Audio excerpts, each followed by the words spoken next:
శాంతి. ఈరోజుటి మురళి తారీఖు జూన్ 17, 2024.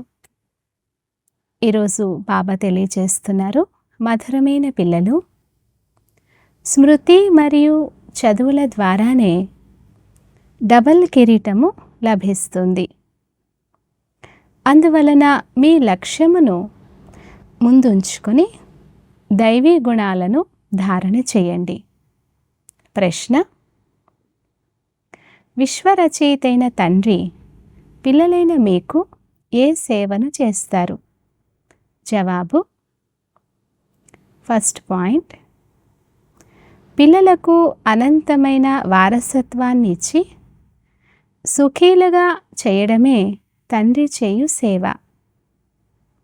తండ్రి వలె నిష్కామ సేవను ఇతరులెవ్వరూ చేయలేరు. సెకండ్ పాయింట్, అనంతమైన తండ్రి బ్రహ్మా బాబా ఆసనాన్ని అద్దెకు తీసుకొని మిమ్మల్ని విశ్వ సింహాసన అధికారులుగా చేస్తారు. తండ్రి స్వయం ఆ మయూర సింహాసనంపై కూర్చోరు, కానీ పిల్లలను కూర్చోబెడతారు. తండ్రికైతే జడమందిరాలు నిర్మిస్తారు. అందులో ఆయనకే మజా ఉంటుంది. మజా అంతా స్వర్గరాజ్య భాగ్యమును అనుభవించే పిల్లలదే.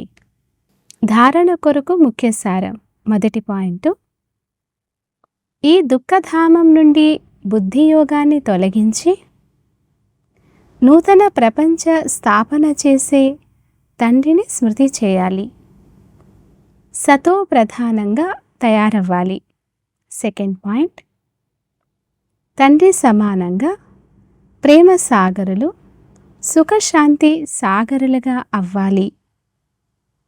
కర్మ అకర్మ వికర్మల గతిని తెలుసుకుని సదా శ్రేష్ఠ కర్మలు చేయాలి.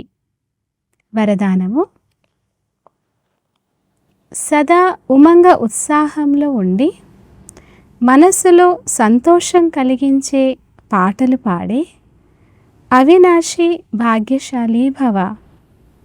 వివరణ: భాగ్యశాలి పిల్లలైన మీరు అవినాశి విధి ద్వారా అవినాశి సిద్ధులను ప్రాప్తి చేసుకుంటారు. మీ మనస్సు ద్వారా సదా వాహ్ వాహ్ యొక్క సంతోషపు పాటలు మోగుతూ ఉంటాయి.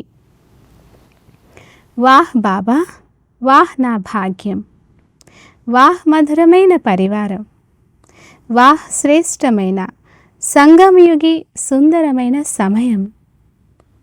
ప్రతి కర్మ వాహ్ వాహ్గానే ఉంటుంది.